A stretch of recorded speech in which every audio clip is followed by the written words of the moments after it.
Assalamualaikum warahmatullahi wabarakatuh. Halo semuanya, perkenalkan kami dari kelompok 6 mata kuliah Bahasa Indonesia kelas 15 dari Institut Teknologi 10 November akan mempresentasikan artikel kami yang berjudul Penggunaan Bahasa Seksis oleh Penceramah Agama di Media Sosial. Berikut adalah anggota dari kelompok kami. Perkenalkan, nama saya Anggit Kusmelarasati, NRP 50292010002 dari Departemen Desain Interior. Saya Fevi Alaksar, NRP 50202010080 dari Departemen Teknik Lautan. Saya Silvi Kusnatulia Zahara, NRP 5020200107 dari Teknik Lautan. Saya Askia Kilbani, NRP 5029201034 dari Desain Interior. Saya Muhammad Nurul Fuadi, NRP 50042011070 dari Departemen Kimia.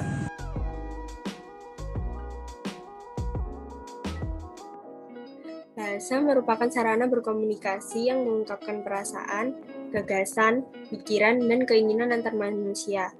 Pada awalnya, kajian bahasa hanya merupakan bagian dari kajian ilmu budaya atau ilmu filsafat. Namun, pada abad ke-20, bahasa lebih dikenal sebagai ilmu linguistik.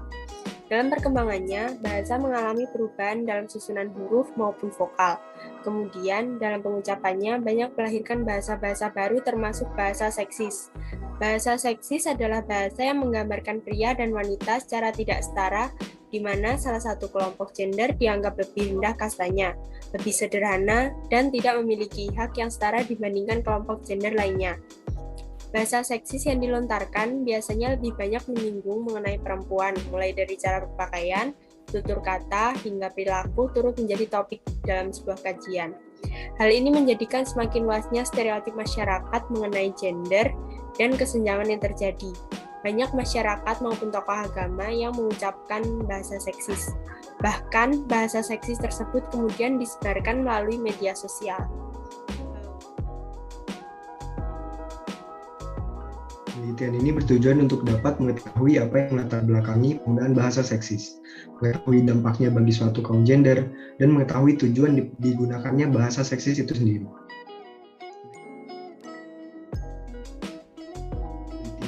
Penelitian ini menggunakan metode pendekatan kualitatif fenomenologis dan kualitatif metode deskriptif dengan mengamati peristiwa yang terjadi di media sosial dalam penggunaan ragam bahasa berdasarkan jenis kelamin.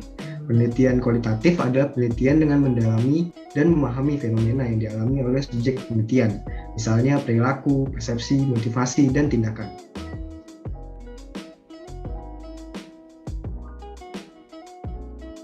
Bahasa seksis yang ditemukan dan diteliti terdapat 7 penggambaran mengenai wanita.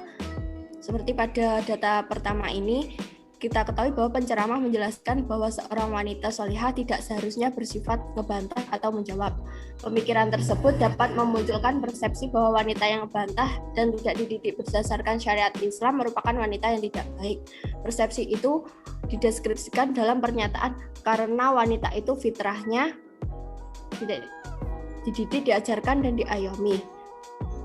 Padahal fitrah atau pembawaan wanita adalah suatu bawaan biologis yang berhubungan dengan tubuh dan pengalaman reproduksinya. Next.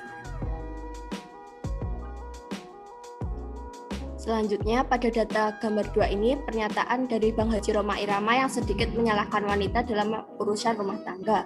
Padahal aktivitas yang berhubungan dengan rumah tangga ataupun kegiatan dalam membina dan mengasuh anak-anak adalah tanggung jawab kedua orang tua, apapun gendernya. Next. Pada gambar 3, penceramah mengatakan bahwa derajat wanita dapat disamakan dengan barang dan cenderung disalahkan dengan kalimat yang kurang sopan. Di sini terlihat jelas bahwa pernyataan penceramah tersebut kurang pantas diucapkan oleh seorang penceramah karena seakan-akan wanita adalah barang yang menyebabkan habisnya amalan laki-laki. Next. Nah, pada data keempat ini memiliki korelasi dengan data ketiga, di mana penceramah mengobjektifikasi tubuh perempuan. Penceramah tersebut menganalogikan paha perempuan dengan paha ayam. Analogi pada dakwah yang mengandung candaan tersebut menurut saya tidak lucu, justru merupakan dakwah yang super menyebalkan dan tidak pantas. Next. Selanjutnya pada data gambar 5, penceramah mengangkat topik istri cantik tapi cerewet. Pernyataan tersebut cenderung seksis dan tidak adil terhadap perempuan karena mengesankan kecerewetan adalah sifat khas perempuan. Next. Selanjutnya pada gambar 6 terlihat bahwa penceramah juga membuat pernyataan seksis bahwa wanita selalu benar. Pernyataan tersebut sering diwajarkan dalam masyarakat kita, padahal pernyataan tersebut seksis dan menyesatkan. Jika wanita selalu benar, maka seharusnya tidak ada lagi pernyataan perempuan tidak bisa memimpin atau menjadi bos karena dikhawatirkan selalu mengambil keputusan emosional. Next. Adapun pada gambar 7, penceramah menganggap kodrat wanita adalah cemburuan, emosional, dan mata duitan. Wanita sering dianggap makhluk tak logis yang cemburuan dan emosional, padahal kita sebagai manusia terlepas apapun gendernya berhak merasakan cemburu, marah, sedih, dan emosi lainnya. Penceramah juga mengatakan kodrat wanita mata duitan itu tidak bisa dihilangkan, padahal wanita dapat berdaya secara finansial dan ekonomi ketika wanita tersebut bekerja. Berdasarkan bentuk-bentuk diskriminasi pada struktur tes tersebut telah membuktikan adanya kontrol komunikasi oleh penceramah agama dalam setiap topik yang dibahasnya. Di sisi lain, tindakan penceramah agama tersebut juga ikut serta melanggengkan pola dukungan seksis di masyarakat terhadap perbedaan gender yang terjadi.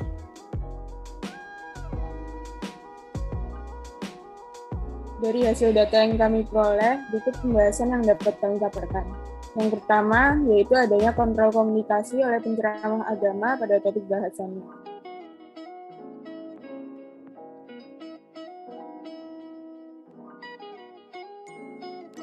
Dalam ceramahnya, audiens yang banyak, terutama di media sosial, dapat menyebabkan penggiringan opini terhadap bahasa seksis yang digunakan. Yang kedua, yaitu tindakan penceramah agama yang seakan mendukung perilaku seksis di masyarakat. Penceramah yang seharusnya secara tidak langsung memberikan teladan kepada jamaahnya menggunakan bahasa seksis yang berkonotasi negatif terhadap perempuan. Dengan hal itu, secara tidak langsung juga, penceramah menormalkan bahasa seksis dan mendukung perilaku seksis di masyarakat. Yang ketiga, penggunaan bahasa seksis pada penceramah agama merupakan hal yang tidak jarang ditemui.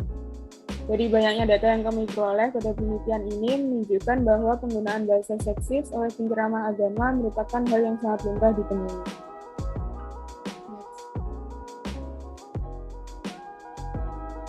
Penggunaan bahasa seksis penceramah dilatar belakangi oleh kondisi agama, sosial, dan budaya yang seksis.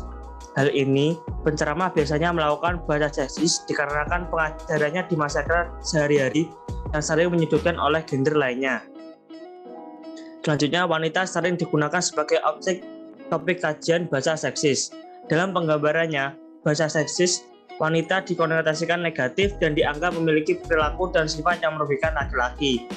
Selanjutnya, bahasa seksis yang dilakukan penceramah agama dijadikan lelucon untuk menarik minat pendengar dan mencairkan suasana saat ceramah. Bahasa seksis yang dikaji dalam penceramah agama biasanya ditunjukkan sebagai lelucon yang menarik minat pendengar untuk menyimak ceramah yang disampaikan dan mencairkan suasana menjadi lebih akrab. Namun, di sisi lain, stereotip mengenai perilaku negatif yang dilampirkan pada